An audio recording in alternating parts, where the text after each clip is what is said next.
Hey, you want to make what you just saw? Well, you've come to the right place.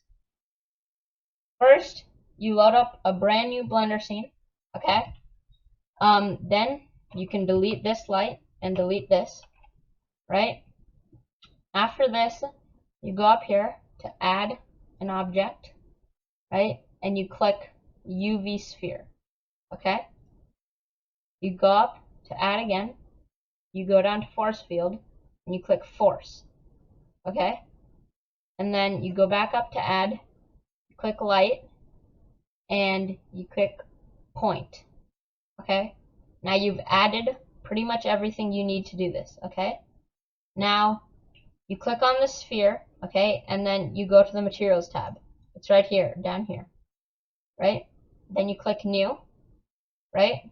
Over here, you're going to see a base color. You need to click the yellow dot and go to RGB, okay? Now, when you go to RGB, you're going to need to switch to your material view so that you can see the material that is being applied to this, right? Now, just go to whichever color you want the sphere to be, okay? Now, as you can see, the sphere has like faces on it and it's not smooth. So what you need to do is right click on your mouse and click shade smooth, okay? And now, as you can see, the sphere has no problem with the smoothness, right? Next thing you need to do is you need to click this, right? The force field, right? You need to go down to the physics tab, right? And you need to increase the strength. Now, you can put the strength, you can play around with it, but in the end, what you need to do is 500. In my testing, 500 has been enough, right? Now, click on the sphere again, and now we're going to make the sphere into different shapes, okay? So, go up here to edit, right? Go to preferences, right? Go to add-ons and search cell, right? Now, when your add-on page comes up, this is not going to be checked, right? What you need to do is click this checkbox, right? It's going to be like this. You need to click the checkbox, okay? And then you can X out the tab, okay? And then you need to hold the sphere again, click it, click your search button, right? F3 or spacebar or whatever it is, right? And you search cell fracture, okay? And it's going to be right there. But if you can't search it or you don't know what your search button is, you come up here, you go down to quick effects, and you click cell fracture, okay? Now, then all of this complicated stuff is going to come up. We don't really need to worry about this. All you basically need to worry about is this noise thing, okay? You increase the noise to 1. That's it, okay? And then this is how big you want the pieces. So you can have the pieces to small, or you can have them to big. I like them big, so but you can choose whatever you want. You click OK, right? It's gonna form everything, and then there it goes. Okay. So everything is there now. Now all we need to do is select. So go into wireframe mode now, and just highlight everything you've selected so far. Okay, right?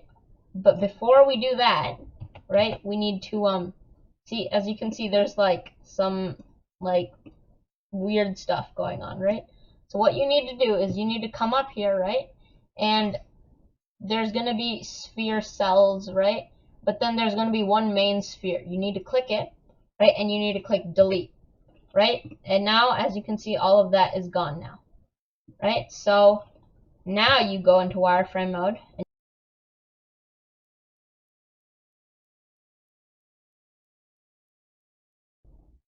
Okay, another thing we need to do is we need to come over here, right? And we need to go to the rigid body world options, and we need to switch off gravity. This is very important, okay? You select everything, right?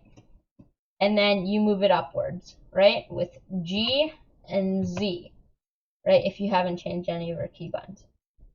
You can move it up however you want, right?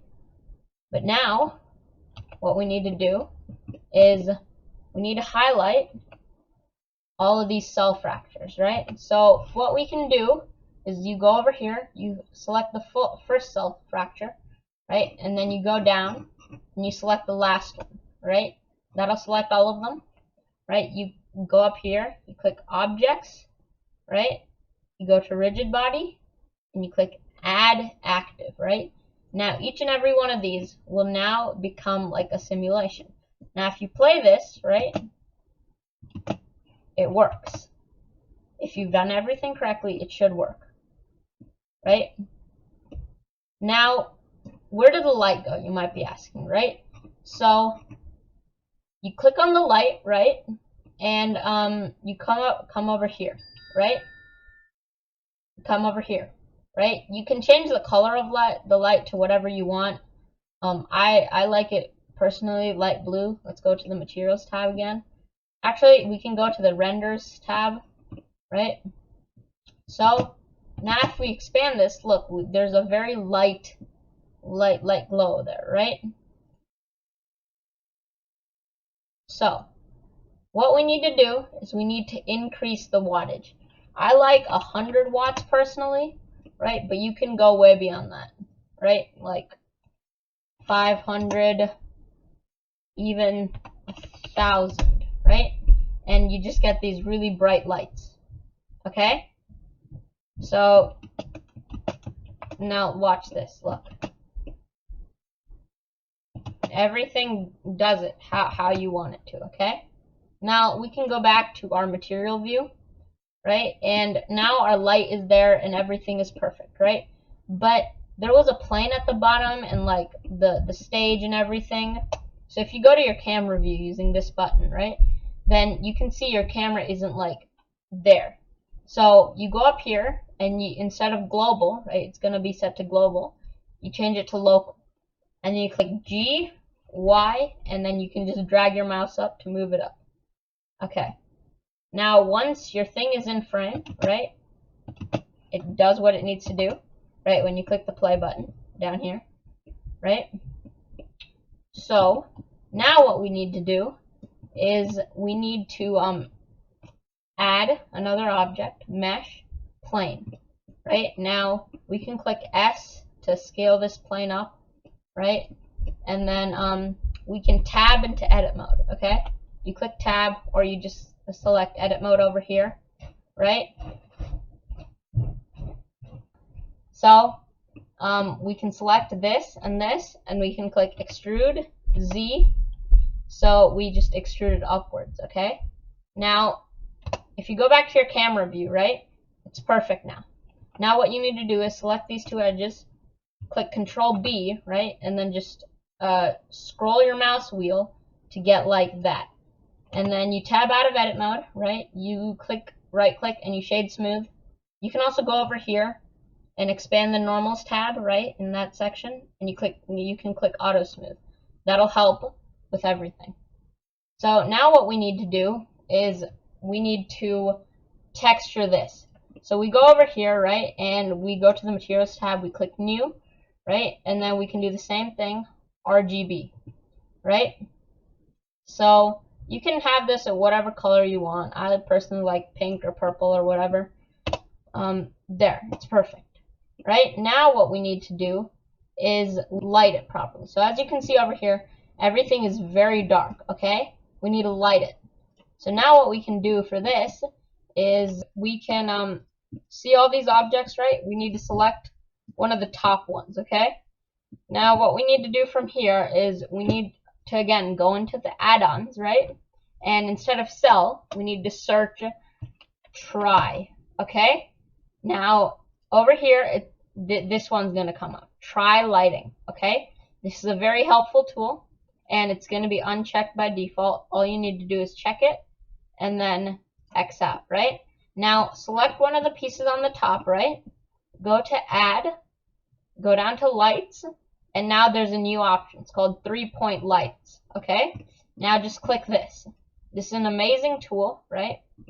Now, there are a bunch of settings here, but you don't really need to change those. So basically, now all we need to do is, you can change the color of the lights, but that's not really necessary. we need to increase the power of the lights because as you can see, it's still really dark. So why don't we change it to 1,000 watts and see what happens? That's a lot brighter, right?